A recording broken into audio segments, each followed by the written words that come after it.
महामार्गावरील जबरी चोरीचा पर्दाफाश, 2 आरोपी जेरबंद. चाळीसगाव रोड पोलिसांची धडाकेबाज कारवाई, 2 गुन्ह्यांची उकल. धुळे शहरातील चाळीसगाव रोड पोलिसांनी जबरी चोरीच्या गुन्ह्यातील 2 आरोपींना अटक करत 2 गुन्ह्यांची उकल करण्यात यश मिळवलंय.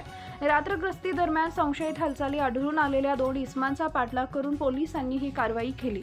मिळालेल्या माहितीनुसार 29 एप्रिल रोजी पहाटे मुंबई आग्रा महामार्गावरील वडजाई रोड उड्डाणपुलावर एका व्यक्तीचा मोबाईल जबरदस्तीने हिसकावून नेण्याची घटना घडली होती. या प्रकरणी चाळीसगाव रोड पोलीस ठाण्यात जबरी चोरीचा गुन्हा दाखल करण्यात आला होता. दरम्यान 4 मे रोजी रात्री पोलिसांची गस्त सुरू असताना 2 इसम एका व्यक्तीला लुटण्याचा प्रयत्न करत असल्याचं पोलिसांच्या निदर्शनास आले. पोलिसांनी तात्काळ घटनास्थळी धाव घेत आरोपींचा पाठलाग करून त्यांना ताब्यात घेतले. चौकशीत आरोपींची ओळख शरीम सलीम मणियार व शेख मोहसिन नुरुद्दीन शेख, दोघे राहणार कबीरगंज, धुळे अशी पटली. सखोल चौकशी दरम्यान आरोपींनी मोबाईल हिसकावण्यासह 2 गुन्ह्यांची कबुली दिली. पोलिसांनी त्यांच्याकडून महत्त्वाची माहिती मिळवून पुढील तपास सुरू केलाय. सदर कारवाई पोलीस अधीक्षक विशाल आनंद यांच्या मार्गदर्शनाखाली करण्यात आली असून चाळीसगाव रोड पोलिसांच्या सतर्कतेमुळे महामार्गावरील गुन्हेगारीवर आळा बसण्यास मदत होत आहे.